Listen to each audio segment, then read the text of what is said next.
Hello student, myself Avinash Singh Chauhan और आप देख रहे हैं शाकुंतलम गुरुकुल। तो हमने पिछले लेक्चर्स में क्लास 11 फिजिक्स का chapter number first vectors discuss कर रहे थे। तो चलिए वेक्टर्स को और आगे बढ़ाते हुए चलते हैं। तो उससे भी पहले हम लोग जो हमारा चैप्टर है उसको लिख लेते हैं वेक्टर। तो हम आगे बढ़े उससे पहले हम लोग कोशिश करेंगे कि जो भी हमने पिछले लेक्चर्स में पढ़ रखा है उसको एक बार रिकैप करें, यानी रिवाइज करें। तो हमने क्या क्या पढ़ा पिछले लेक्चर्स में? फिजिकल क्वांटिटीज,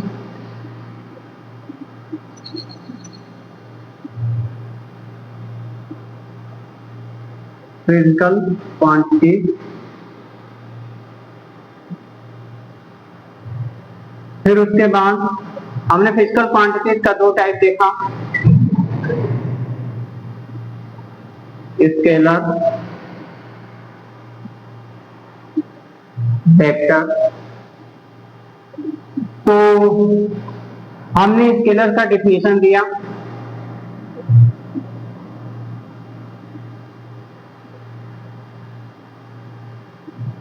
फिर उसके बाद एग्जाम्पल, कुछ हमने स्केलर के एग्जाम्पल की बात करी और यहीं पर इसका काम समाप्त हो गया था। फिर हमने वेक्टर्स को डिफाइन किया।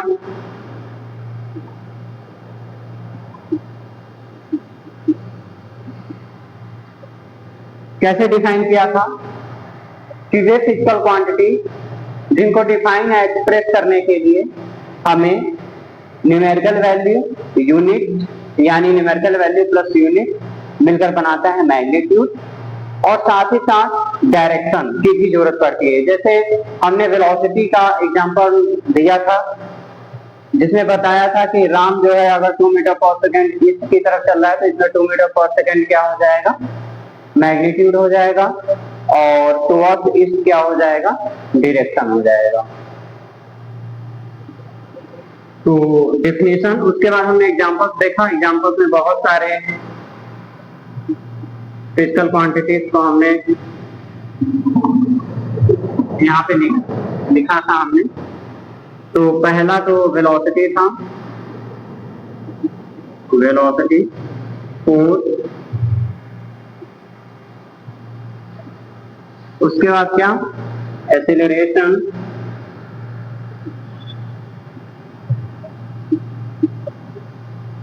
And so on. वेक्टर्स हमने देख लिया। उसके बाद वेक्टर्स को आगे बढ़ाते हुए हमने इसके रिप्रेजेंटेशन की बात करी कि वेक्टर को रिप्रेजेंट कैसे करते हैं, रिप्रेजेंटेशन ऑफ वेक्टर। फिर उसके बाद हमने देखा यूनिट वेक्टर क्या होता है,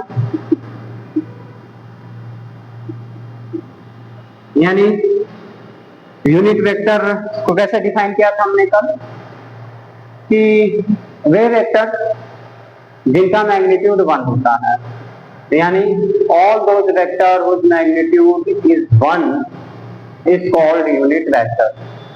ओके, यूनिट वेक्टर का काम क्या होता है गाइस? यानी इसका फिजिकल सिग्निफिकेंस की अगर बात करें तो ये हमेशा ही डायरेक्शन को बताता है, डायरेक्शन को शो करता है, डायरेक्शन को शो करता है। ओके, यहाँ पे एक चीज हम लोग लिख लेते हैं। जब भी हम लोग मैग्नीट्यूड की बात करते हैं गाइस, मैग्नीट्यूड, तो ये दो चीजों से मिलकर बना होता है। पहला न्यूमेरिकल वैल्यू, न्यूमेरिकल वैल्यू, अब इसको एग्जांपल से भी समझेंगे, प्लस यूनिट।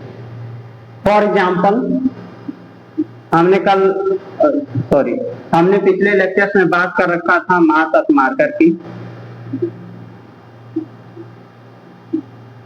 तो हमने कहा कि अगर ये मास ऑफ मार्कर 100 ग्राम है तो इसमें जो 100 है वो न्यूमेरिकल वैल्यू है एनवी, और जो ग्राम है ये यूनिट है।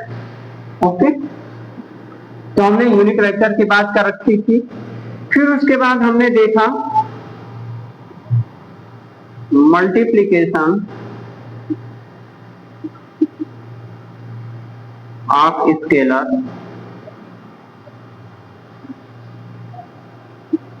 To vector.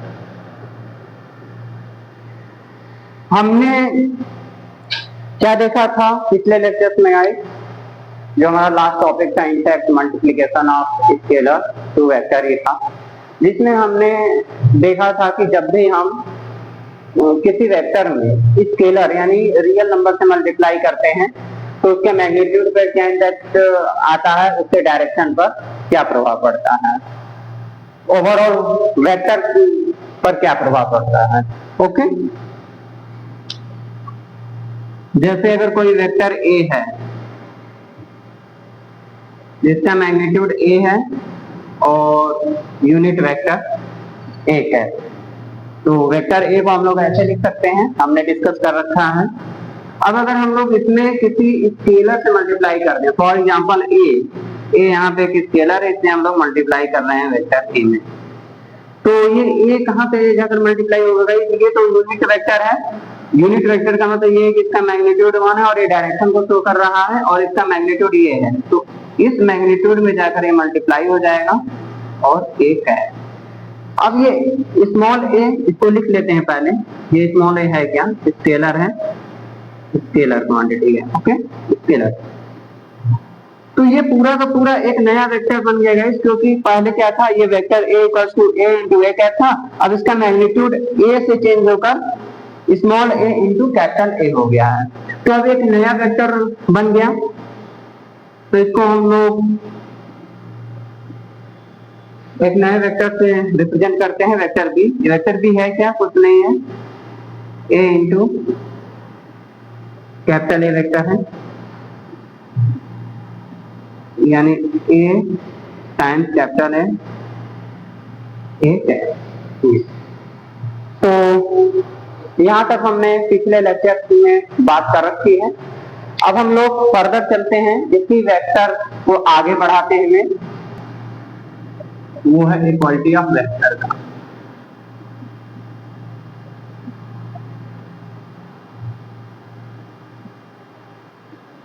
Equality of vector, तो आपको हेडिंग पढ़कर ही पता चल गया होगा कि हम लोग यहाँ पे दो वेक्टर लेंगे और चेक करेंगे कि क्या ये दोनों वेक्टर एक दूसरे के इक्वल हैं या फिर नहीं। तो इसके चेक करने का क्या तरीका होता है, या फिर दो वेक्टर इक्वल हैं, इसके लिए क्या नेसेसरी एंड सफिशिएंट कंडीशन होती है गाइस, उसकी बात कर लेते हैं हम।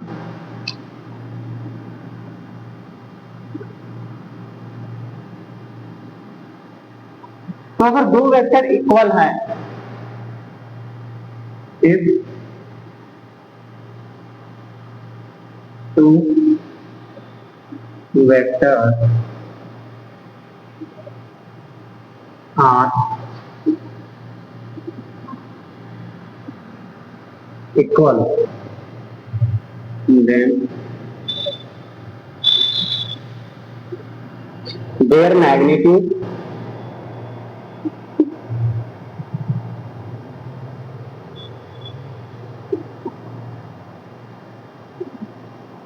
magnitude and direction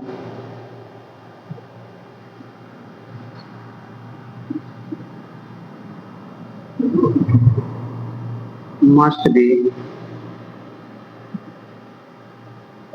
same।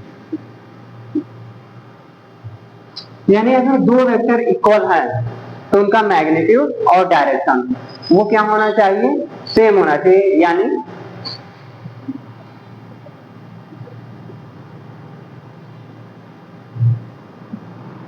एक वेक्टर को हम लोग मान लेते हैं कि वेक्टर ए है और जो दूसरा वेक्टर है वो है वेक्टर बी। अब अगर इन दोनों को इक्वल होना है, फॉर इक्वालिटी,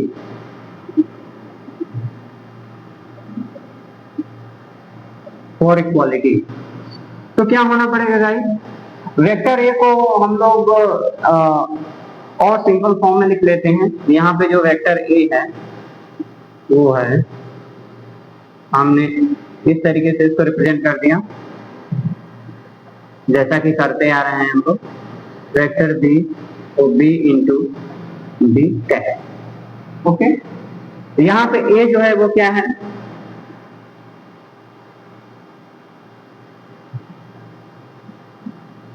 मैग्नीट्यूड है ऑफ वेक्टर ए। बी उसी तरीके से आप सोच सकते हैं, मैग्नीट्यूड ऑफ वेक्टर बी। और इसमें ए कैप और बी कैप क्या है? यूनिट वेक्टर्स हैं। यानी वेक्टर ए कैप क्या है? वेक्टर ए के डायरेक्शन में यूनिट वेक्टर है। उसी तरीके से बी कैप क्या है? वेक्टर बी के डायरेक्शन में एक यूनिट वेक्टर है। ओके, तो वेक्टर ए और वेक्टर बी इक्वल कब होंगे? जब इनका मैग्नीट्यूड इक्वल होना चाहिए, यानी ए और बी होना चाहिए। तो पहली कंडीशन क्या है? पहली condition A equal to B होना चाहिए। ओके, कभी कभी इस मैग्नीट्यूड को हम लोग रिप्रेजेंट करते हैं गाइस, यहाँ पे जैसे मैग्नीट्यूड इसका ए है, इसको कभी कभी बुक में इस तरीके से रिप्रेजेंट किया रहता है कि ये वेक्टर ए है, इस पे मॉड लगा देता है। ये मॉड नहीं होता है, ये दर्शाता है कि वेक्टर ए का ये मैग्नीट्यूड है, यानी मॉड ऑफ वेक्टर ए इसको कहेंगे, magnitude of vector A simply. और बी क्या है? बी को उसी प्रकार से in a similar fashion magnitude of vector B, इस तरीके से लिख सकते हैं। तो यहाँ पे और करके इसको लिख लेते हैं हम लोग यहाँ पे। तो ये इक्वलिटी का पहला कंडीशन है, लेकिन सिर्फ ये सेटिस्फाई होने से इस बात की कतई गारंटी नहीं होती है कि ये जो दोनों वेक्टर, वेक्टर ए और वेक्टर बी हैं, ये इक्वल वेक्टर्स हैं। ओके, इक्वल वेक्टर्स होने के लिए ये कंडीशन तो होना ही चाहिए। साथ ही में एक दूसरा और कंडीशन है, बोथ है सेम डायरेक्शन। बोथ है सेम डायरेक्शन का मतलब ये है A cap equals to B cap. अगर हम लोग शब्दों में इसको लिखें यानी इन वर्ड्स, तो बोथ वेक्टर हैव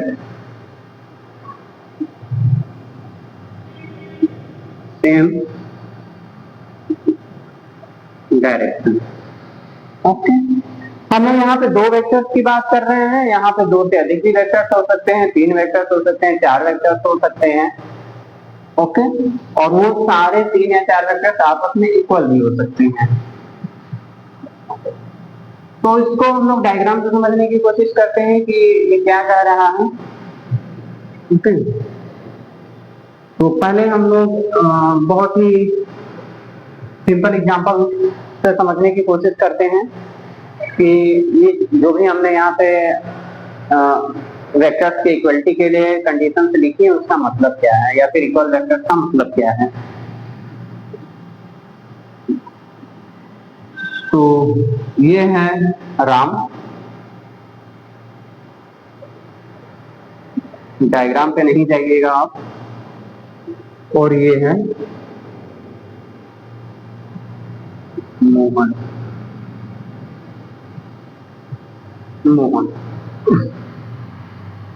राम जो है इस डायरेक्शन में 2 मीटर पर सेकेंड की स्पीड से चल रहा है।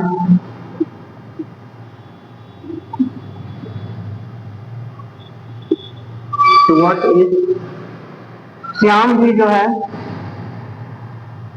2 मीटर पर सेकेंड की स्पीड से इसके डायरेक्शन में ही चल रहा है। ओके, अब ये हो सकता है कि राम जो है वो मोहन से कुछ क्या हो, आगे हो, और यानी मोहन जो है राम से कुछ दूरी पीछे हो, यानी 1 किलोमीटर या फिर 100 सेंटीमीटर, 100 मीटर जो भी है, आगे पीछे हो, दोनों साथ भी चल सकते हैं, ऐसी कोई इसमें कंडीशन नहीं है। हमें तो सिर्फ क्या चाहिए, मैग्नीट्यूड और डायरेक्शन चेंज चाहिए। ओके, इसको तो ये क्या होगा, ये 2 मीटर पर सेकेंड जो हमने यहाँ पे लिखा, ये वेलोसिटी है। ओके, वेलोसिटी ऑफ राम है, तो इसको वेक्टर भी, और राम है तो इसको आर सब्स्टिट्यूट से यहाँ पे डिनोट कर देते हैं। ये बता रहा है कि राम की वेलोसिटी है। अब हम लोगों ने पिछले लेक्चर में देखा था कि जब भी हमें इस डायरेक्शन में यूनिट वेक्टर बताना हो, यानी इस डायरेक्शन में यूनिट वेक्टर शो करना हो, तो हम लोग आई कैप का यूज करते हैं, और अगर नॉर्थ डायरेक्शन शो करना है तो जे कैप का यूज करते हैं। साउथ है तो अब जस्ट अपोजिट इसका है तो माइनस लगाकर जे कैप, और वेस्ट डायरेक्शन को शो करने के लिए ये आई कैप इस डायरेक्शन में, जस्ट अपोजिट डायरेक्शन है ये वेस्ट, तो माइनस आई कैप। ओके, तो यहाँ पे वेक्टर वी आर को क्या लिख सकते हैं, 2 मीटर पर सेकेंड। तो मीटर पर सेकेंड अभी ना लिखकर लास्ट में लिख देंगे, और डायरेक्शन के लिए हम लोग यूज कर लेते हैं आई कैप। ओके, मीटर पर second. In similar fashion Mohan के लिए अगर हम लोग बात करें तो वेक्टर भी मोहन के लिए स्मॉल एम रिप्रेजेंट कर लेते हैं। इसकी जो स्पीड है 2 मीटर पर सेकेंड है, तो 2 लिख लेते हैं, यूनिट को लास्ट में लिखेंगे। टुवर्ड्स ईस्ट है यानी सेम डायरेक्शन है, यानी आई कैप, यहाँ पे यूनिट लिख लेते हैं मीटर पर। ओके, तो क्या ये दोनों वेक्टर यानी वेक्टर वी आर और वेक्टर वी एम ये इक्वल वेक्टर है या नहीं, तो क्या इनका जो मैग्नीट्यूड है वो सेम है। मैग्नीट्यूड अभी हमने लिखा था, फिर से लिख लेते हैं कि मैग्नीट्यूड क्या होता है।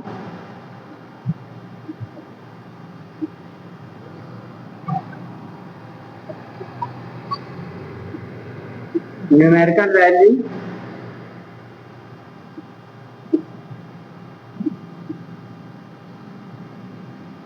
Plus unit, numerical value plus unit. Okay, तो न्यूमेरिकल वैल्यू इसमें 2 है और यूनिट मीटर पर सेकेंड है। न्यूमेरिकल वैल्यू 2 है, यूनिट मीटर पर सेकेंड है, यानी मैग्नीट्यूड क्या है, इन दोनों का इक्वल है। डायरेक्शन की बात करें तो आई कैप यहाँ भी, आई कैप यहाँ भी, यानी टुवर्ड्स ईस्ट है, इसका भी डायरेक्शन है, और वेक्टर वीएम का भी जो डायरेक्शन है टुवर्ड्स ईस्ट ही है। तो इसका मतलब ये दोनों वेक्टर्स ही क्या है, ये दोनों वेक्टर्स ही इक्वल है, यानी vector V are equals vector VM. तो these two vectors are equal vectors। तो आई होप आपको इक्वल वेक्टर समझ में आ गया होगा। तो अब हम बात कर लेते हैं कि पैरेलल या फिर कोलीनियर वेक्टर्स क्या होते हैं। तो आइए नया हेडिंग हम लोग लगाते हैं,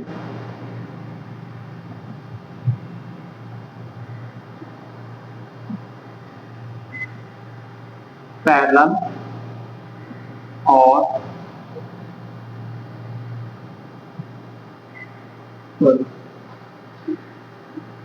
कोलीनियर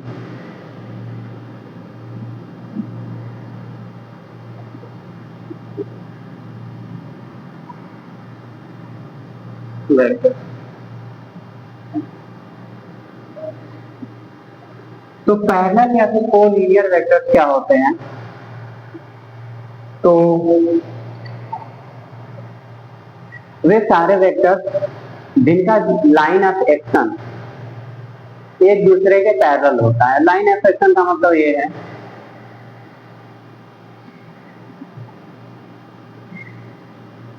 जैसे ये हमारा वेक्टर कोई एक वेक्टर है, चलिए इसका नामकरण कर देते हैं वेक्टर ए है। तो इसका जो लाइन ऑफ एक्शन होगा गाइस, वो ये जो लाइन सेगमेंट है इसी को अगर हम लोग एक्सटेंड कर देंगे आगे और पीछे, ओके, तो इसको कहते हैं line of action, line of action, okay. तो अगर बहुत सारे वेक्टर्स हैं, क्या है, दो या दो से अधिक वेक्टर्स हैं, और उन सारे वेक्टर्स का जो लाइन ऑफ एक्शन है अगर वो एक दूसरे के पैरेलल है, यानी दो या दो से अधिक वेक्टर्स हैं और उनका जो लाइन ऑफ एक्शन है वो एक दूसरे के पैरेलल है, तो ऐसे वेक्टर्स को हम लोग पैरेलल या फिर कोलिनियर वेक्टर्स कहते हैं। फॉर एग्जांपल जैसे ये वेक्टर ए रहा और एक दूसरा वेक्टर बी है, जरूरी नहीं है कि मैग्नीट्यूड सेम रहे, सिर्फ लाइन ऑफ एक्शन एक दूसरे के पैरेलल होना चाहिए।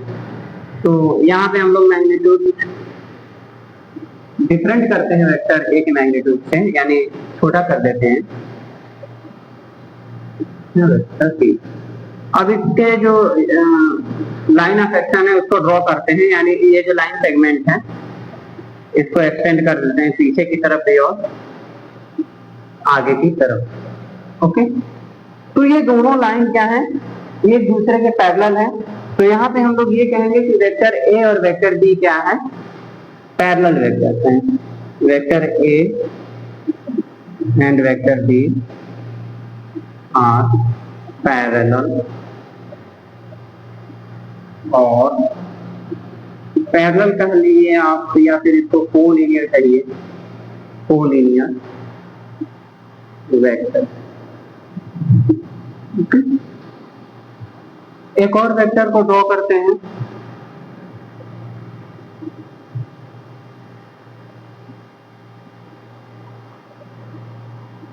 ये तीसरा वेक्टर है, वेक्टर सी, इसके लाइन ऑफ एक्शन को ड्रॉ करते हैं।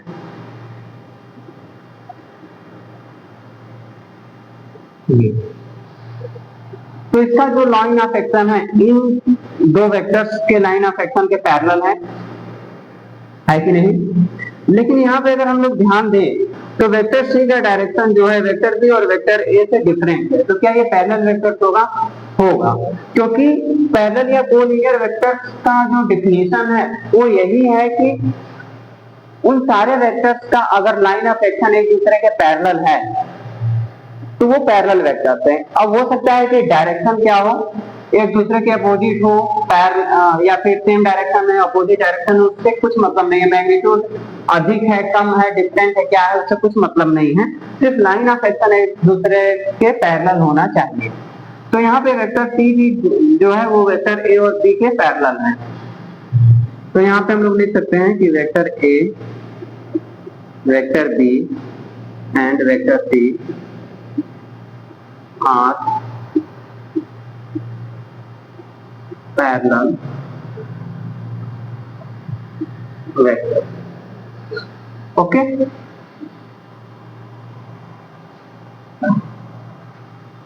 ठीक, तो आई होप आपको समझ में आया होगा। अब हम लोग इसका डिफिनेशन लिख लेते हैं। All those vectors whose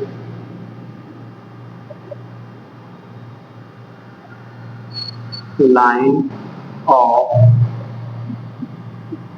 action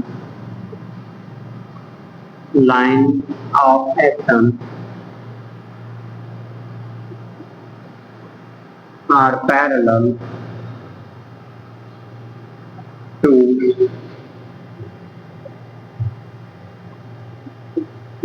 each other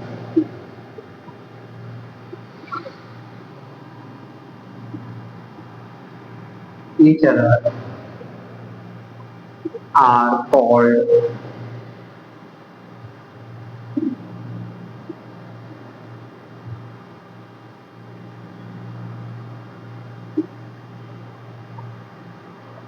parallel vectors और कोलिनियर वेक्टर हम लोग पैरेलल वेक्टर लिख सकते हैं। तो ये है पैरेलल वेक्टर का डिफिनेशन। अब हम बात करते हैं कि अगर दो वेक्टर एक दूसरे के पैरेलल हैं तो उन दोनों वेक्टर्स में क्या रिलेशन होगा। ओके, तो मान लेते हैं कि let sorry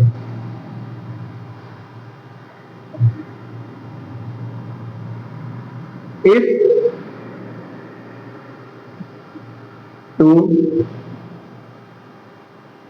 two vectors, let's say vector A and vector B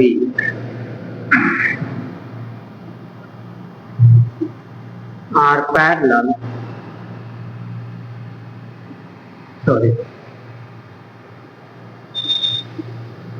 to each other,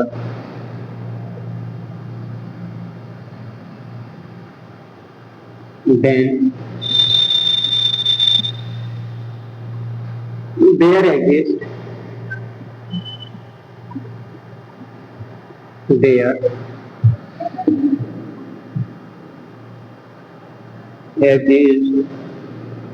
a scalar, let's say A, scalar A, such that vector A equals to lambda times vector B। तो अगर दो vectors vector A और vector B एक दूसरे के अगर parallel हैं तो हमें हमेशा एक स्केलर A मिलेगा ही मिलेगा, इस प्रकार से कि vector A equals to lambda times of vector B हो, या फिर और vector B equals to lambda times of vector B, sorry lambda times of vector A। ये यहाँ से यहाँ पर हम लोग कैसे आ रहे हैं देखते हैं। यहाँ पे लैम्डा जो है स्केलर है, इतना हम जानते हैं, यानी रियल नंबर है।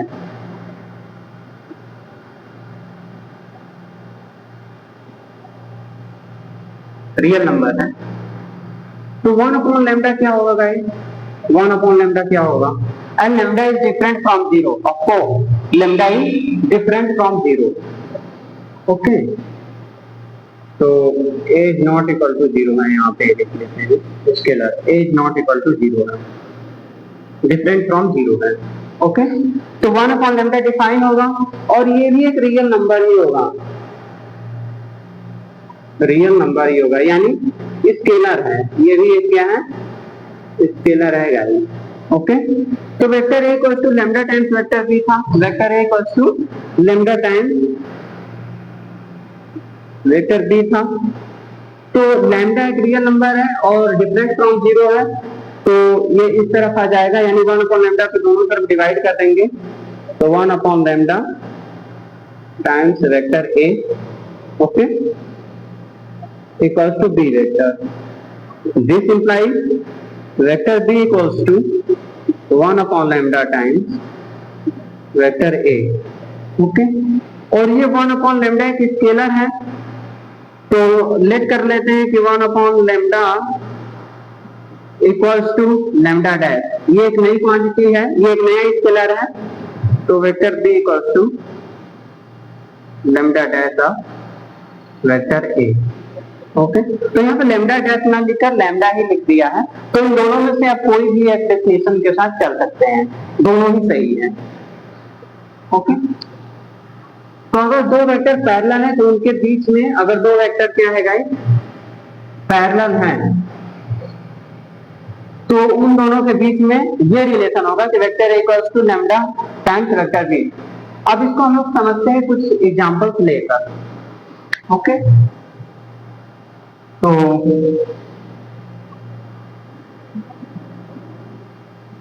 ओके, वेक्टर A को हम लोग फॉर एग्जांपल के तौर पे वेक्टर A को लेट कर लेते हैं, A इंटू A कैप, यहाँ पे A मैग्नीट्यूड हो गया और A कैप यूनिट वेक्टर हो गया। in the direction of vector A और vector B equals to B into B cap. Again B जो है वो मैग्नीट्यूड ऑफ वेक्टर B है और B कैप जो यूनिट वेक्टर है in the direction of vector B। तो इन दोनों में अगर ये दोनों वेक्टर क्या है, पैरेलल है, if vector A and vector B are parallel then vector A और बी में क्या रिलेशन होगा, तो डिफिनेशन के हिसाब से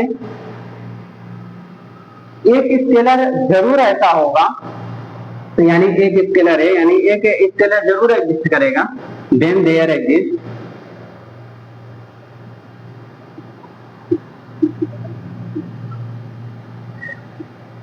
स्केलर सच स्केलर ए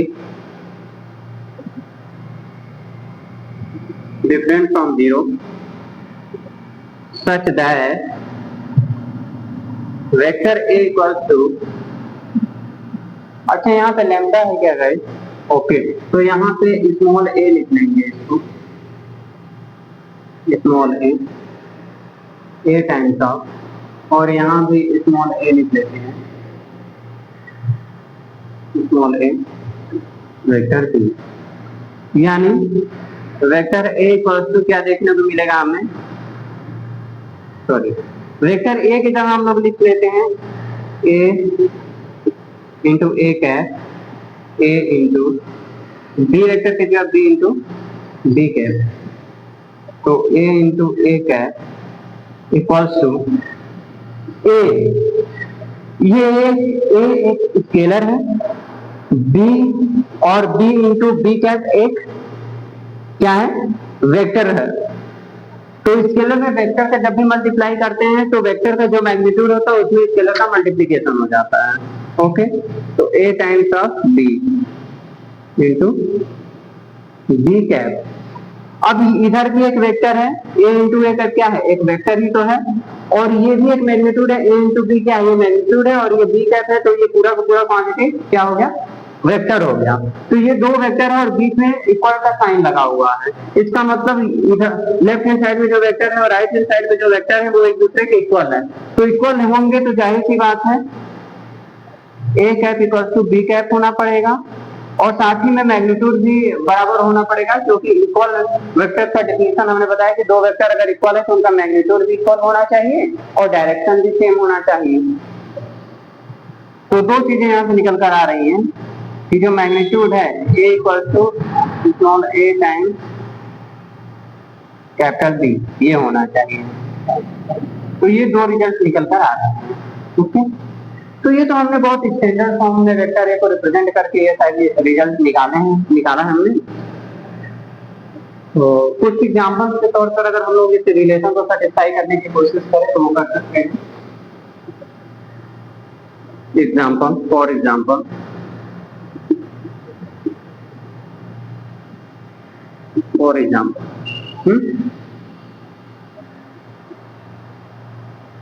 ये रहा फिर से राम, ये जा रहा है 2 मीटर पर सेकंड की स्पीड से टुवर्ड्स ईस्ट,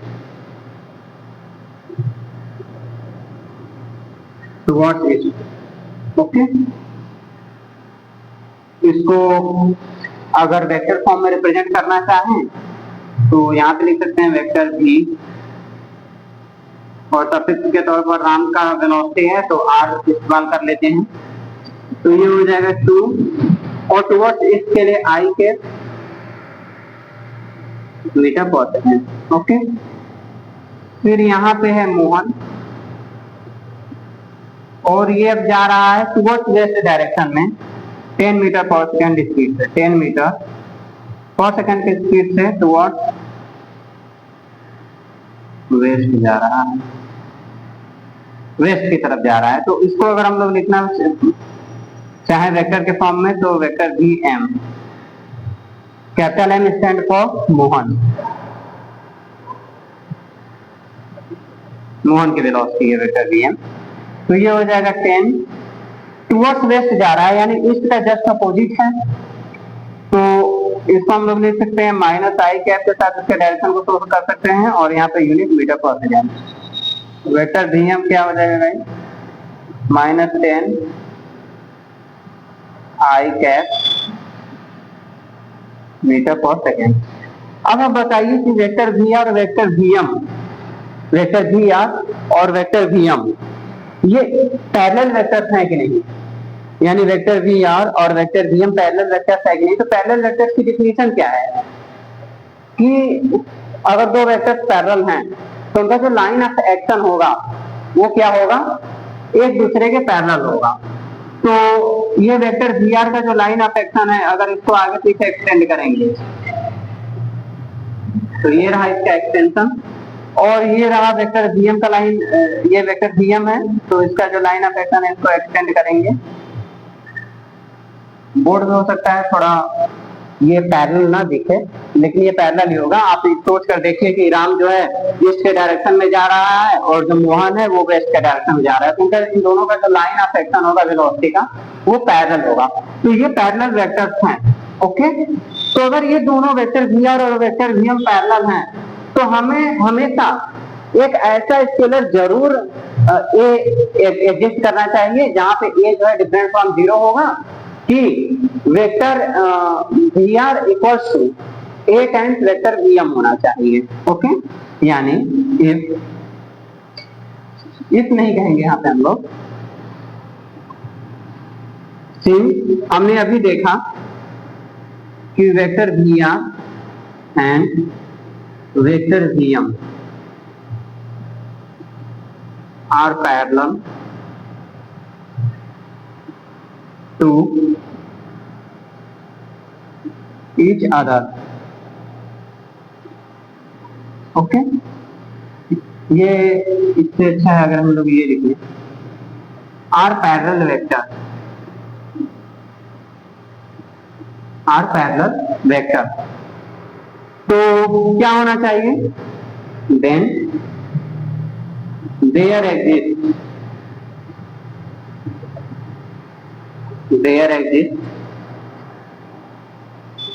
और स्केलर ए जो कि डिफरेंट फ्रॉम 0 होगा, such that vector V are equals to lambda times, lambda नहीं होगा यहाँ पे स्मॉल ए होगा, वी एम। या फिर आप लिख सकते हैं vector V M equals to A times of vector V R, ये भी लिख सकते हैं ना। तो चलिए फाइंड आउट करते हैं कि ये जो कह रहा है कि देयर एग्जिस्ट स्केलर, एक स्केलर का एग्जिस्ट करना ही होगा इस रिलेशन को सेटिस्फाई करने के लिए। तो देखते हैं वेक्टर वी आर और A times of vector V M, इस रिलेशन को लेकर चलते हैं। इस रिलेशन को हम लोग फर्दर लेकर चलते हैं और देखते हैं कि ए की वैल्यू क्या हो सकती है। ओके, तो जो हमारा वेक्टर वी आर है पहले उसको लिख लेते हैं। वेक्टर वी आर हमारा जो है वो है 2 आई कैप मीटर पर सेकेंड। वेक्टर वी एम क्या है guys, -2 I cap, sorry vector V M क्या है, -10 आई कैप मीटर पर सेकेंड। ओके, तो इस रिलेशन में रखकर देखते हैं। वेक्टर वी आर के जगह हम लोग लिख लेते हैं 2 आई के मीटर पर सेकेंड इक्वल्स टू स्मॉल ए को एज इट इज रखते हैं। वेक्टर वी एम के जगह हम लोग लिख सकते हैं -10 आई के मीटर पर सेकेंड, तो 2 आई के मीटर पर सेकेंड इक्वल्स टू, ये ए स्केलर है और यहाँ पे ये जो है -10 मीटर पर सेकेंड मैग्नीट्यूड है, तो इसमें मल्टीप्लाई कर सकते हैं यहाँ, तो -10 ए आई कैप मीटर पर सेकेंड है। ओके, तो मीटर पर सेकेंड से आप चाहे तो दोनों तरफ कैंसिल आउट कर सकते हैं क्योंकि ये यूनिट है। ओके, और आई कैप है, क्या है आई कैप है, या फिर आप इस तरीके से इसको सोच सकते हैं कि ये पूरा का पूरा एक वेक्टर है और ये भी एक वेक्टर है, क्योंकि इसमें देखिए ये न्यूमेरिकल वैल्यू रहा, ये यूनिट रहा और ये क्या रहा, डायरेक्शन शो कर रहा है। ये न्यूमेरिकल वैल्यू, ये यूनिट और ये डायरेक्शन शो कर रहा है। ठीक, तो इसमें न्यूमेरिकल वैल्यू और यूनिट यानी 2 मीटर पर सेकेंड है और यहाँ पे -10 ए मीटर पर सेकेंड है और बीच में इक्वल का साइन है, दो वेक्टर है और बीच में इक्वल का साइन है, इसका मतलब ये दोनों वेक्टर इक्वल है, तो इनका जो मैग्नीट्यूड होना चाहिए वो सेम होना चाहिए। मैग्नीट्यूड कितना है, 2 मीटर पर second equal to -10 A metre पर सेकेंड। ओके, तो ये क्या हो जाएगा, 2 equals to -10 times A. This implies A equals to -1/5। तो यहाँ पे जो हमारा ए आ रहा है वो -1/5 आ रहा है। तो इसका मतलब ये दोनों वेक्टर पैरेलल है। तो आज के लिए इतना ही, मिलते हैं कल वेक्टर्स को आगे बढ़ाते हुए। तो मैं आशा करता हूं कि कल जब भी हम लोग मिलेंगे तो आप जो भी पिछला लेक्चर हमने डिस्कस कर रखा है उसको रिवाइज करके आएंगे। तब तक के लिए